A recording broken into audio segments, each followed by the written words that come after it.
Good morning. This is the Keeping It Real Sunday School class from Cornerstone Baptist Church in Richland, Missouri.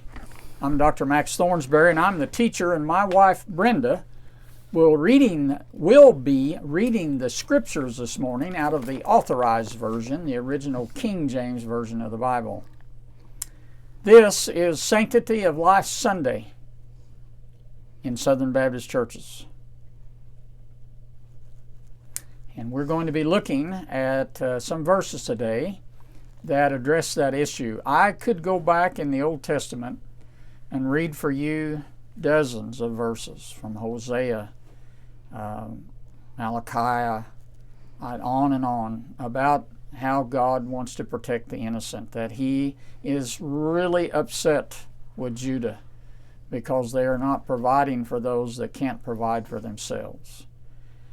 We could go to Isaiah and say, I am fearfully and wonderfully made. Before I was formed in the womb, you knew me. Today, we're going to look at a little different set of verses to indicate to you how, if sanctity of life had not been observed, that history would be much different than it is today. Brendan, would you read from Exodus 1, verse 8? Now there arose a new king over Egypt, who knew not Joseph. Now, we've studied many times here how Joseph saved Egypt, how the Pharaoh put him second in command, how he saved the Israelites. Now 400 years have passed roughly, and the Egyptians have enslaved the Israelites. God has blessed them. They have multiplied mightily. They have grown in wealth, in land and livestock, and Pharaoh that exists now, one that rose up that did not remember Joseph and what Joseph had done, has enslaved the Israelites. And so let's start with Exodus chapter 1, reading 16 and 17. And he said, when you do the office of a midwife to the Hebrew women, and see them upon the stools, if it be a son, then ye shall kill him. But if it be a daughter, then she shall live. But the midwives feared God, and did not as the king of Egypt commanded them, but saved the male children alive. Now I want to concentrate, Brenda, on the one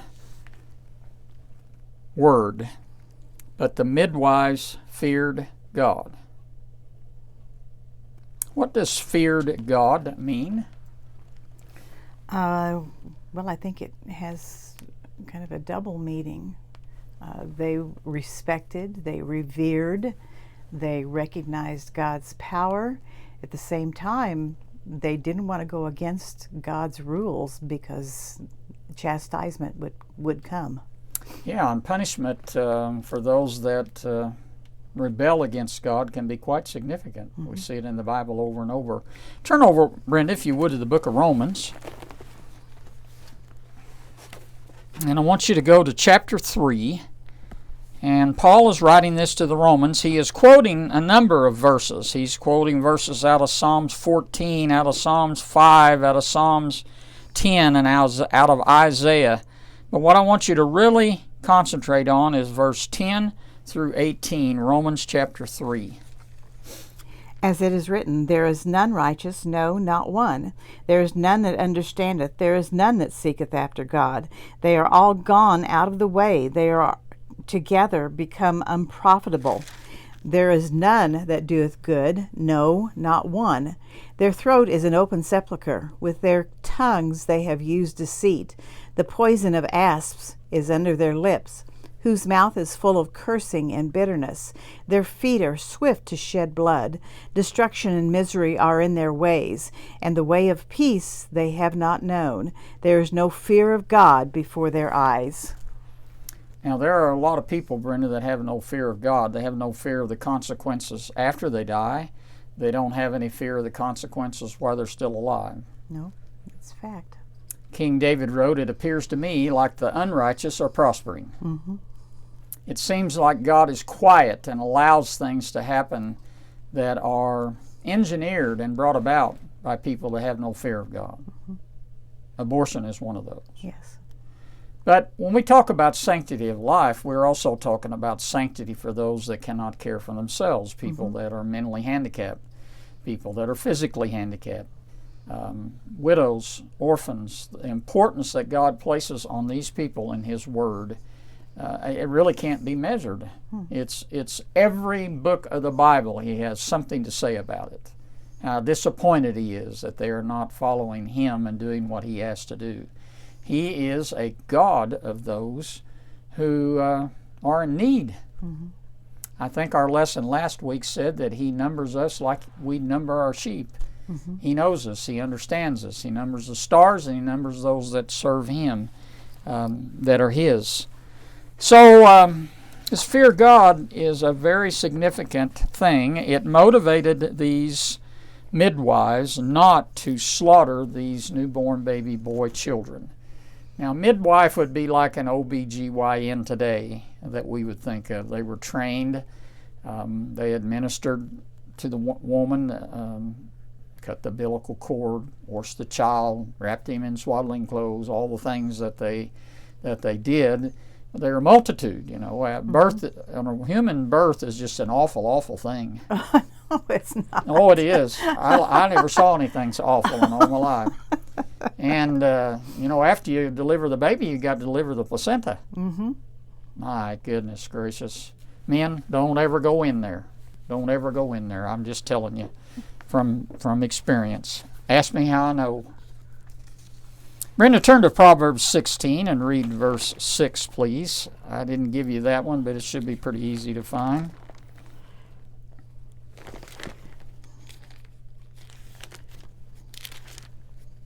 Okay, tell me the... Proverbs 16:6.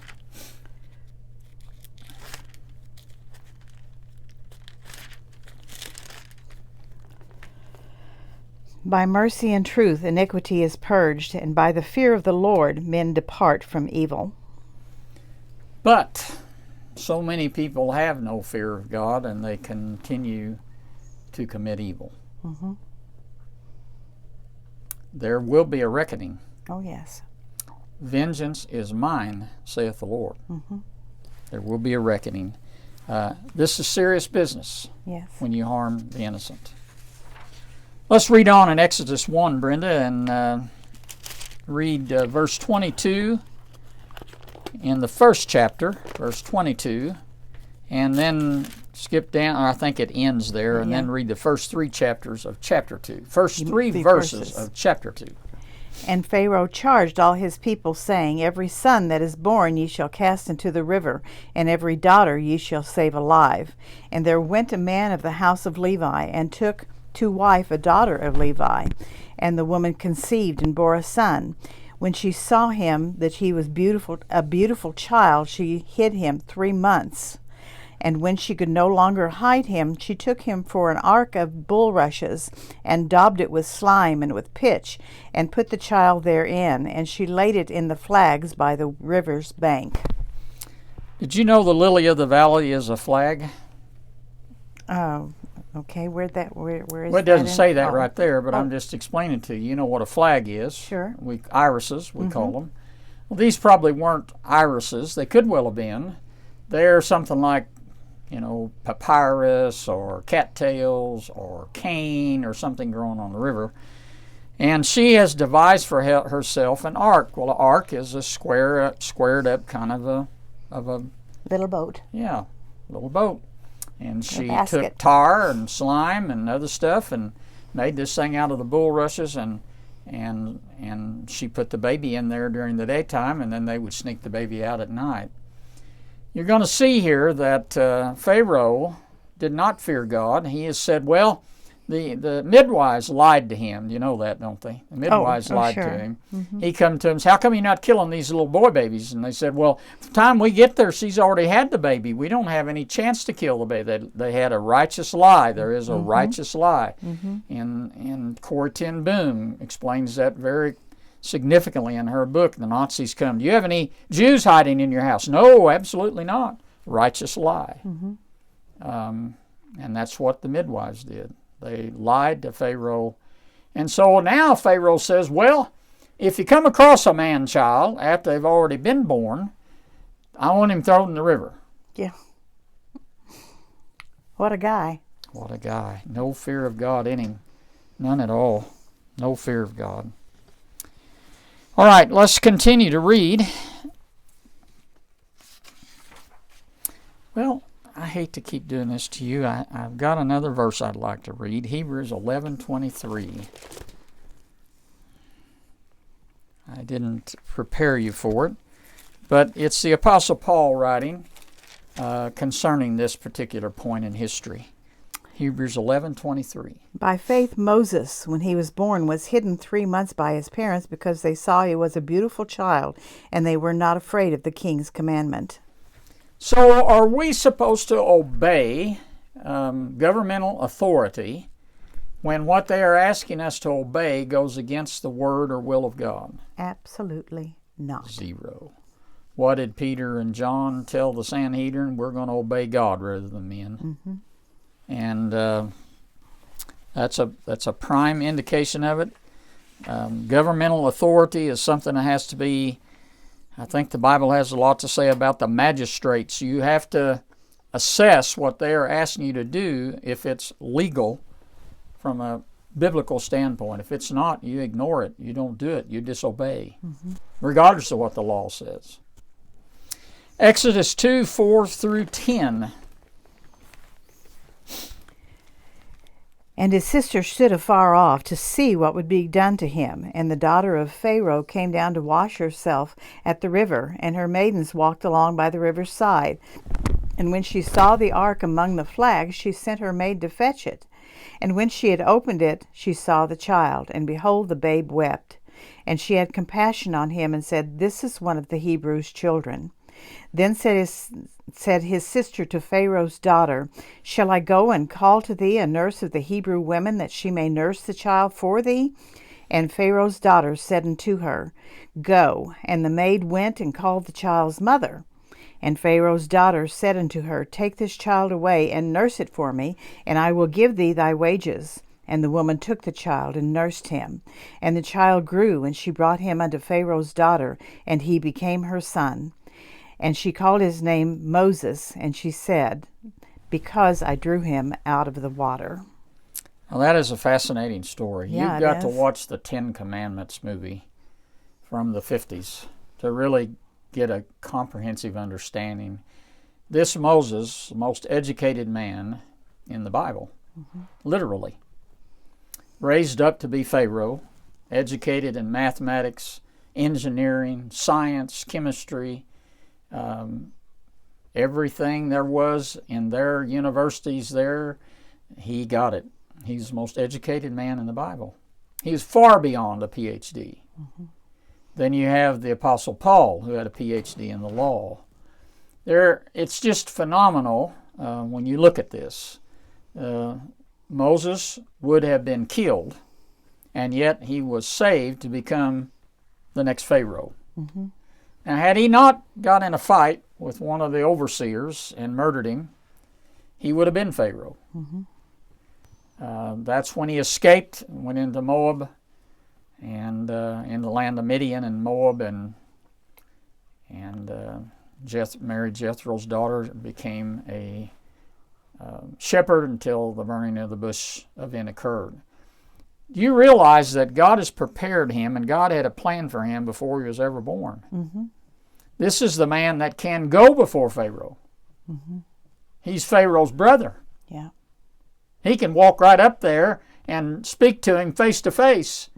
And old Pharaoh basically is just kind of flabbergasted by it in the Ten Commandments. You need to watch that movie again if you have not seen it. I'm a little old kid standing up on the bump in the back of the Chevy car where the drive shaft goes, with my head laid down on the seats, just absolutely fascinated by that movie. It was extremely well done, very biblical. So, Miriam lied too, Brenda. And so did Moses' mother. Didn't he? Didn't they both? Oh, sure, of course. I mean, they didn't tell everything they knew, right? Right. That's what my dad always said to me. Don't tell everything you know, son. I think that's very good advice. Well, What do we gather from this? That God has a plan for every person, that life is sacred to God, that there is a repercussion either in this life or the next for committing evil against innocence. Mm-hmm. I don't know what else to say. And yet we had a very small percentage of people in the state of Missouri vote to pass Amendment 3 to allow abortion up to the time of birth in the state of Missouri. Yeah. They were all in cities.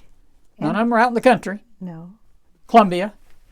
And by the way, they got that done through deceit. They did. But you're talking about something very serious here. Of course you are. You're talking about these people, these midwives feared God. Mm-hmm.